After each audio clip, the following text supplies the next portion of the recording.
What's up, XDefiant fans? It is Preach, as always, coming back to you today with an XDefiant gameplay. This is my first gameplay of Season 2, and we're actually going to talk about whether I think Season 2 is going to bring me back to playing XDefiant. And I will give you that answer towards the end of this video. But before we get into all of what we're going to talk about today, you guys already know what to do. If you like this video, smash that thumbs up button. Subscribe if you're new here and turn those bell notifications on if you want to know every time I post a new video. So, as you guys know, I have not been playing XDefiant through most of Season 1. I didn't enjoy Season 1. I didn't enjoy the changes they made. I didn't enjoy most of the maps outside of Rockefeller. Pretty much the rest of them I could not stand. I didn't like what they did to sniping. There was a lot I didn't like about Season 1.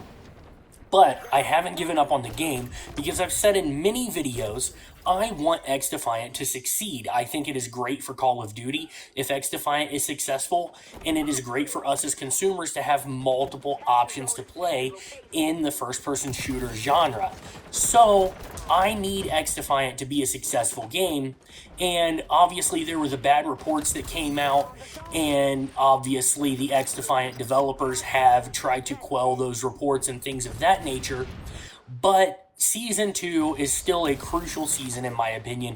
It is important for them to have success during this season, and I want to talk about how I think the season has gone so far just at this launch. So there are some pros and there are some cons. We're going to go ahead and start with the pros. We'll list the cons later, and I am overall impressed with this season so far. Now, granted, I have only played the Waterfront 24/7 playlist because I wanted to experience the new map, and that gives me a variety of modes on the new map. Now, I have played the new bomb mode on here, which is essentially search and destroy, and that will be a separate gameplay, and I'm going to talk about that mode in a separate video. So we're not going to talk too much about that here. I do think it was implemented well and done well, at least for the Waterfront map. Obviously, I haven't touched it on the other maps since that is the only playlist that I have played. Now, what do I think about this map? I honestly think it's a pretty good map. It kind of has that 3-lane, old-school Treyarch Call of Duty kind of design to it, which is my favorite kind of map. And so therefore, just like with most of the maps in XDefiant, it is a very good map. That is one place, even though I haven't played in a couple months, where I have never been able to deny Ubisoft's success and the developer success is they have made tremendous maps for this game. In all reality, XDefiant has better maps than like the last 10 Call of Duties put together. If you take all of their best maps and put them in a pool, it would not be as good as the XDefiant maps so far. So honestly, bravo to XDefiant on the maps and on the new Waterfront map that we have gotten so far in Season 2. Now, they have also made some changes to Sniper Flinch, which helps me, as you can see in this gameplay right here, where there is less of a sniper penalty. So it used to last 0.7 of a second, now it's 0.5 of a second. And that may not seem like much, but it does help you be able to recover. Honestly, though, if you get flinched, your best bet, if you can't recover it quick, is to just try to get out of the line of the fire, get out of your scope, and reset and resituate yourself for that gunfight. But the biggest thing that I have noticed so far in this that is a huge pro is that the game just seems to be running way more smoothly. I don't feel like I'm having netcode issues. I don't feel like I'm dying around corners. I don't feel like I have weird stuff going on. My gun has shot when I actually pull the trigger, which was a problem I was having before where I would scope in, shoot, nothing would happen. I would unscope, take a step, and then my gun would fire. That was happening during Season 1 a lot. And I just played for about 4 hours, and that only happened to me one time, where it was happening 6, 7, 8 times a match during Season 1. So this was a huge bonus for me, and I am very happy about how that has gone. The other thing that I want to point out is that everything seems to be pretty smooth as far as the movement goes. I have been able to slide, jump, move around pretty easily without getting caught up on stuff, without having hitching, without having weird things going on in the movement. But then enemy players' movement, while you can still strafe in the air and still do stuff like that, is a little bit easier to track, which never really bothered me with other types of guns, but with a sniper was very hard to track before, and is a little bit easier to deal with now. And so for me personally, that is a good change. I know that is a divisive topic, and some of you really wish that we had the extreme movement that we had going on before and don't like that they nerfed it. For me personally, though, I am a fan of that change.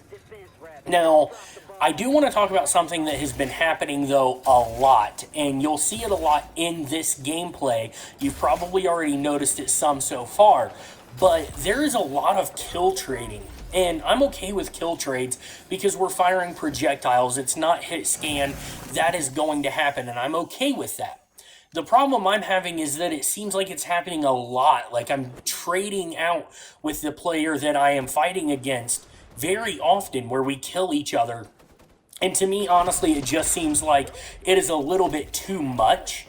So I will have to see, if that is something that they change, if they address. I don't know if other people are talking about this or complaining about this, or if you're even experiencing that. So I kind of want to know in the comments section below, are you having a lot more trades than you usually do, kill trades, with the person that you are fighting against, like in a direct gunfight with?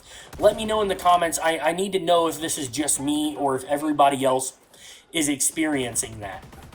And then I want to talk about the other things that are going on. They added more guns this season. So we got a new shotgun, we got a new SMG, and I believe, let me check here, we got a new LMG. So the new shotgun, the Spaz 12 semi-auto shotgun, may have slow handling, but it packs a wallop when wielding up close. The PP-19, which is the new SMG, despite its lower rate of fire, it is a heavy-hitting SMG and is lethal if you can rein in its recoil. So it sounds like it's going to be a powerful one, but a lot of recoil. This may, if you can control the recoil, be something that you can be a little bit more viable at range with than most of the other SMGs. And then the L86 is a quick reloader and among the most nimble of the LMGs, thanks to its bullpup design, which is magazine behind the trigger, although its per shot damage is on the low end. So this is a slightly weaker but faster LMG that they've got going on here.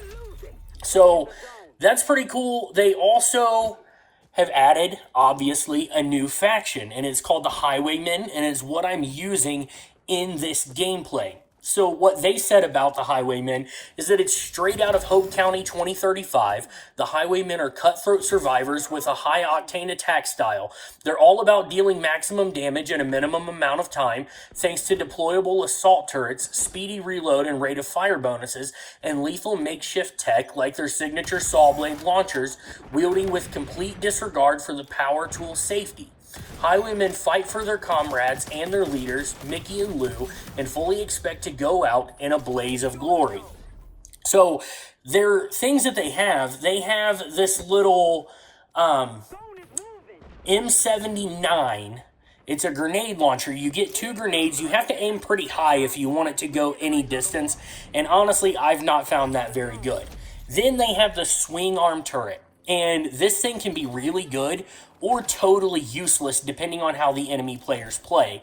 If they don't try to shoot it and get rid of it, it can do a lot of damage for you and help hold down angles, lines of sight, things like that, help you hold down points, whether they're occupy zones or domination points, and it's pretty cool.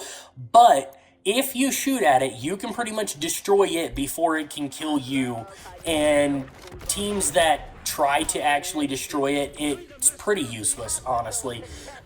Then the Ultra is a saw launcher. I can't quite figure out how to use this yet, so I'm going to have to do some more practice. I've gotten some kills, but I haven't figured out the most optimal way to play with that. And then their passive is this thing called Revved, and this is why I love this faction.